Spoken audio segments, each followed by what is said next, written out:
네. 그 다음 북어입니다. 북어가 뭔 줄 아시죠? 북어국 끓일 때 북어입니다. 저는 개인적으로 생선 말린 거 별로 안 좋아하거든요. 이 북어는 말린 명태로 알고 있어요. 맞나? 말린 명태? 네.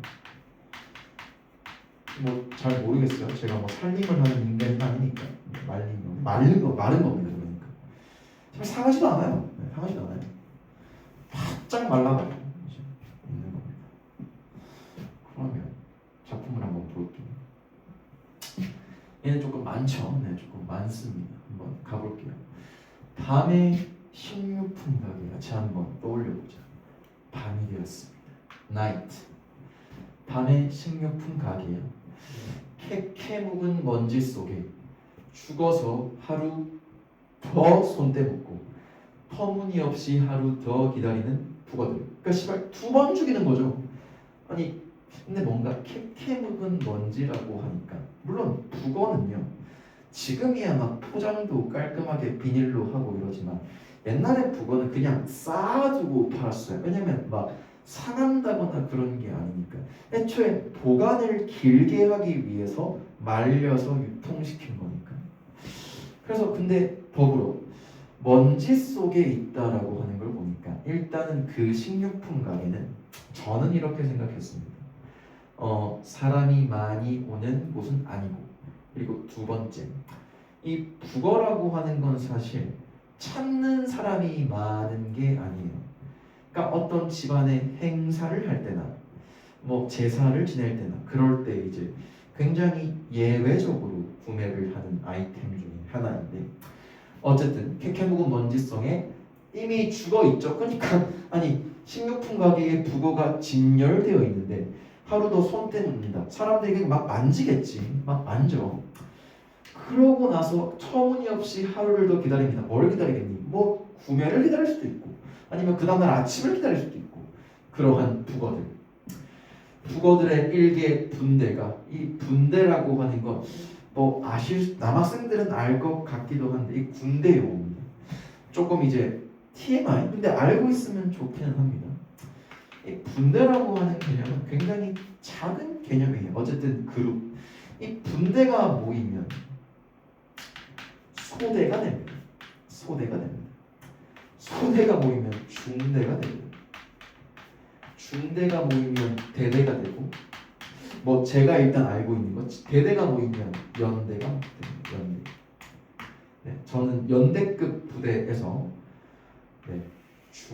대대에서 근무를 했기 때문에 이까지만 일단 알고 있어요. 그 연대들이 모이면 뭐가 되지? 단이 되나? 어쨌든 뭐 중요한 건 아니고요. 그래서 내려갈수록 작아지지만 얘도 어쨌든 N명이 있다 라고 생각하시면 될 것 같아요. 근데 일개 분대가 나란히 꼬챙이에 꿰어져 있었다. 그러니까 뭐야? 전부 다 똑같이 생겼다 이 말이에요. 똑같이 생긴 것들이 꼬챙이에 나란히 꿰어져 있다. 그 약간 뭐 물고기 약간 이렇게 펼쳐가지고 이렇게 박아놓은 거겠죠. 나는 죽음이 꿰뚫은 대가리를 말하는 셈이다. 나 뭐 말했니? 죽음이 꿰뚫은 대가리요. 자, 대가리를 꿰뚫은 죽음이 아니라 죽음이 꿰뚫은 대가리. 뭐 비유한 거니? 이거 은유법이고 북어겠죠. 북어입니다. 자, 옆에 분석자 한번 가본다면 자, 밤의 식료품 가게. 자, 아까 우리가 한번 1차적으로 분석을 해봤는데 자, 어떻게 분석이 될지 학교 필기가 어떻게 작성되는지 한번 확인해 보겠습니다. 자, 생명이 멈춘 듯한 공간, 삶의 활력이 사라진 무기력한 공간. 뭐가? 식료품. 자, 밤의 식료품 가게야. 밤. 그러니까 낮은 아니라는 소리야. 지금 자, 낮과 밤의 경계를 싹 긋고 있다라고 들어가시면 되고 그렇다고 해가지고 막 시간의 경과가 나타난다거나 뭐 시간적 변화가 일어난다거나 그렇게 들어가시면 안 돼. 자, 캐캐 묵은 먼지. 시간의 흐름 속에서 변질되다. 버려진 것 같은 느낌이 든다. 그러니까 약간 이런 거 있잖아요. 집에서 굉장히 오랫동안 바깥에 방치되어 있던 물건을 한번 생각해 보자.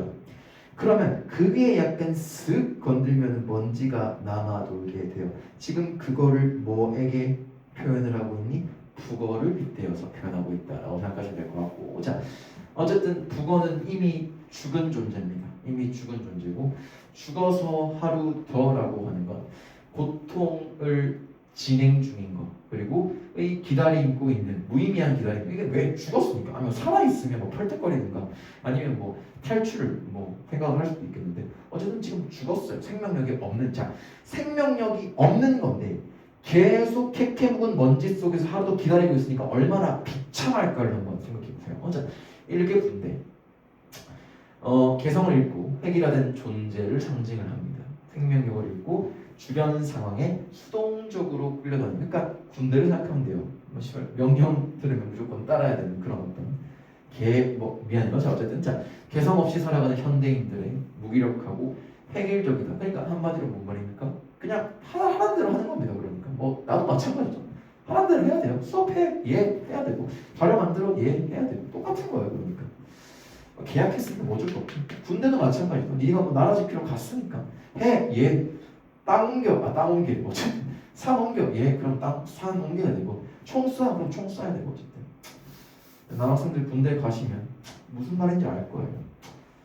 약간 TMI이긴 한데, 저는 제가 군대 갈 때쯤에 통일이 될 줄 알았습니다. 안 돼요.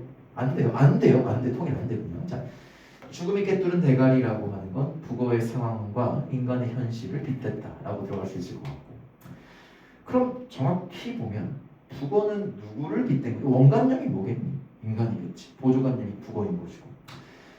그러니까 대가리가 죽었다라고 하니까 이 대가리 안에 뭐 있어요? 뇌가 있잖아. 뇌로 우리가 뭐를 하니? 사고를 하죠. 근데 그 생각을 담당하는 머리가 죽었으니까 자유롭게 비판, 보통 뭐 사고, 비판 다 똑같은 말. 그러니까 애초에 생각을 안 한다는 거야. 그냥 끌려다닌다는 거야. 그러니까 알겠죠? 네.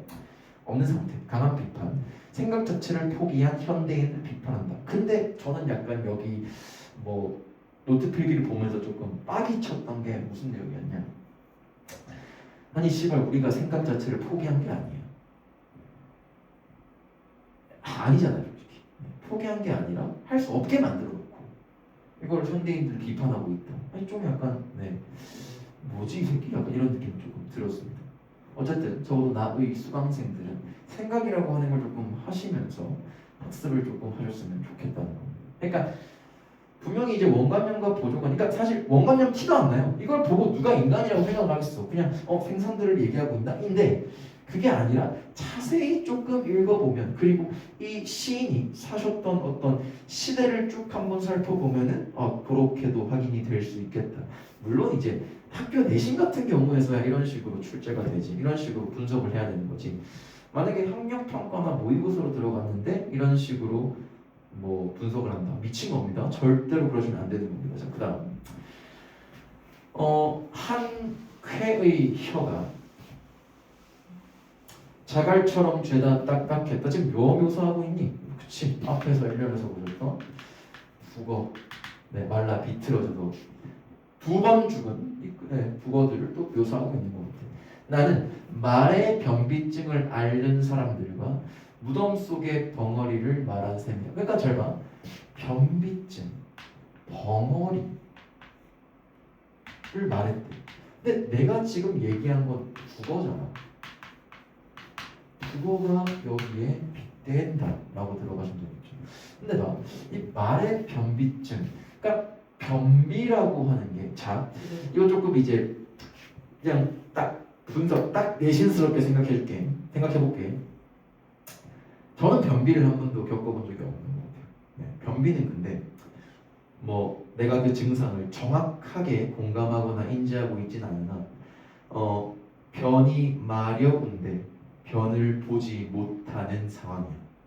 알겠니? 그러니까 분명히 화장실에 가고 싶은 느낌은 있는데 그 느낌만 있는 거예요. 그러니까 존나 답답한 거죠. 답답한 겁니다. 답답하고 나 누구한테 말도 못해. 그러니까 뭐 변비라고 하는 거 말도 못해요. 그러니까. 그리고 벙어리라고 하는 것 또한 말을 할. 근데 봐봐, 이 벙어리가 저는 두 가지 의미가 있다고 보는 사람이거든요. 선천적으로 벙어리일 수도 있어. 말을 못할 수도 있다고요. 근데 여기서 얘기하는 벙어리는 말을 하지 않는, 그냥 않는 거야. 의지입니다. 의지. 말라붙고 짜부러진 눈, 북어들의 빳빳한 지느러미. 막대기 같은 생각, 빛나지 않은 막대기 같은 사람들이 가슴에 싱싱한 지느러미를 달고 헤엄쳐 갈 데 없는 사람들이 불쌍하다고 생각하는 순간. 자, 한번 확인해 보자. 사실 저는 요 두 번째 연이 조금 많이 까다롭다. 내신으로 공부하시기에는 까다롭다. 왜? 얘를 이해를 시킨다는 게 조금 현실적으로 조금 불가능할 것 같기는 합니다. 요즘 학생들에게. 일단은 최대한 한번 분석을 해봤어요. 혀라고 하는 거는 자갈처럼 죄다 딱딱했다라고 나옵니다. 그러니까 말라붙었다는 거지. 또 말의 변비증이랑 무덤 속의 덩어리에 비유하고 있다. 뭐 사람을 할 말이 있어도 제대로 표현하지 못하는 현실, 말할 의지조차 없는 현실을 의미하는 게 뭡니까? 비판이죠. 비판하고 있다고 들어가셔야 되고, 자, 말라붙고 짜부러진 눈, 빳빳한 지느러미, 살아있는 것처럼 움직일 수 없는 절망적이고 무기력한 상태. 살아있는 것처럼 움직일 수 없는. 근데 일단은 얘들아, 절대로 벗어나면 안 되시는 게 보조관념이 북어입니다. 시적 대상이 북어로 시작을 한 거라고요. 북어는 애초에 생명력이 없어야 합니다. 말라 있는 생선이에요. 그러니까 자, 북어국이라고 하는 거니까. 자, 그러니까 절망적이고 무기. 그러니까 어떻게 보면 이거는 문학적인 의미가 부여가 된 겁니다. 원형적인 의미와는 거리가 좀 있어요. 자, 막대기 같은 생각, 빛나지 않는 막대기 같은 사람들, 생각 없이 멍하게 있거나 활기가 없고 생기 없는 사람. 근데 선생님 직유법이 들어갔고요. 여기서 막대기가 왜 활기와 연관이 됩니까? 그래서 제가 안 그래도 그 질문에 대한 답을 뭐 도움이 될지는 잘 모르겠어요. 막대기가 일반적으로 우리가 생각하는 일종의 뭐 장대, 폴대 이런 느낌이 아니라 약간 조금 앙상한 나뭇가지라고 한번 생각을 해보죠. 앙상한 나뭇가지는요, 다 보이죠? 훤히 다 보입니다. 그러니까 잘 생각해봐. 나무가 이렇게 막 있어요. 근데 잎이 없고 그냥 이렇게 있으면 그냥 얘가 다 보이잖아. 그 겉 뒤로도 보이고 앞뒤로 다 보입니다. 그래서 약간 뭐랄까요? 생기 없다. 잎이 없으니까 생기가 없다라고 들어가시고, 멍하게 있다. 그러니까 멍하게 있다가 아니라 일단 잎이 없으니까, 꾸며주는 게 아무것도 없으니까 이렇게 확인하시면 될 것 같아요. 불쌍하다고 생각하는 순간은 억압적인 사회 분위기 속에서 의견을 자유롭게 표현하기 어려워. 저는 그래서 요 시대를 언제로 봤냐면 독재 정권, 언론 탄압이 되고, 뭐 약간 그런 때입니다. 조금 이제 예민한 영역이니까 내가 더 이상 얘기는 안 할게. 예민한 영역을 듣고 싶으면 현장 강의 등록을 하시면 될 것 같고요. 희망을 잃고 목적 없이 살아가는 사람들의 모습, 타인들의 무기력한 삶, 무관심한. 그러니까 서로가 무관심하죠. 봐봐. 빛나지 않은 막대기 같은 사람들이 가슴에 싱싱한 지느러미를 달고 헤엄쳐 갈 데 없는 사람들이 불쌍하다고 생각하는 순간, 물론 얘 자체가 이거 문학적인 분석이죠. 그러니까 학교 필기에 있어가지고 적어놓은 거고요. 저는 무관심하다라고 하는 건 사실 조금 못 봤습니다. 물론 무관심할 수 있죠. 왜? 입을 안 열고 있으니까 무관심할 수 있다고도 생각이 드는데, 무관심한 모습이 작품에는 없다. 그냥 얘는 뭡니까? 암기 영역이다라고 생각하시면 될 것 같고, 자, 느닷없이 북어들이 커다랗게 입을 벌리고 거봐 너도 북어지 귀가 먹먹하도록 부르짖고 있었다. 저는 사실 제가 개인적으로 이 북어라고 하는 작품을 굉장히 좋아합니다. 제가 고등학교 2학년 때, 제가 개성고등학교 다닐 때 그때 당시에 근무를 하셨던 국어 선생님께서 이 작품을 거의 외우듯이 알고 계셨어요. 그러니까 어떤 다른 작품을 설명을 하시다가 이 작품이 어때라고 말씀을 하셨던 기억이 있는데, 왠지는 모르겠어요. 그냥 어떤 이런 거 있잖아. 그 작품이 그냥 마냥 좋은 거, 이런 거 있죠. 제가 좋아하는 작품이 개인적으로 두 가지가 있는데 TMI는 한데요. 넘기세요. 북어라고 하는 작품과 사평역에서라고 하는 곽재구 시인의 사평역에서입니다. 그러니까 그 사평역에서가 왠지는 모르겠어. 막 머릿속에 막 강하게 남았다는 건 아니었는데 그냥 마냥 좋아서 제가 학교를 서울로 가고 난 다음에 실제로 그냥 사평역에 가서 그 역산에서 벤치에 그냥 앉아서 시간을 그냥 보내봤던 기억이 있습니다. 뭐 어쨌든 아마 여러분들 중에서도 근데 요즘은 없을 것 같아요. 뭐 워낙 문과생들이 없기도 하고. 제가 그렇다고 해서 강사이지만 국어 강사이지만 문과적 성향이 강해가지고 막 감상과 공감 능력을 조금 강조하는 스타일도 아니다 보니까 그냥 이런 거예요. 그냥 마냥 좋아서 그렇게 했던 거니까 그냥 뭐 TMI였습니다. 뭐 느닷없이 북어들이 커다랗게 벌리고 북어지 불을 짓고 있었다. 그러니까 잘 봐. 똑같은 것들끼리 똑같은 생각을 하고 똑같은 처지에 있으면서 너도 북어지 도토리 키재기죠. 귀가 먹먹하도록 화자 자신 독자에 향한 경고. 지금 너의 삶은 진정 살아있는 삶인가. 그러니까 뭐야, 할 말 하고 살아라 라고 하는 걸 일종으로 역설하고 있는 것 같고, 북어처럼 살면 안 된다. 그러니까 주객전도. 뭐랑 뭐의 주객전도입니까? 인간과 북어의 주객전도라고 생각을 하시면 될 것 같습니다. 네, 그래서 여기 주제는 조금 쌤이 말씀을 드릴게요. 주제랑 특징 조금 주의 깊게 보셔야 되는 게 있는데, 비판 정신과 삶의 지향점을 잃고 무기력하게 살아가고 있는 현대인의 표상이다. 현대인을 표상한다라고 들어갈 수도 있을 것 같아요. 조금 이제 제 입장에서는 자료를 조금 만들면서 생각을 조금 많이 하게 되는 작품이었던 것 같아요. 제가 웬만하면 문학 글을 작품이라는 표현을 잘 안 쓰거든요. 그냥 텍스트다라고 얘기를 하는데 이 북어라고 하는 작품은 자료를 만들면서 내내 조금 찝찝하기도 하고 조금 그랬습니다.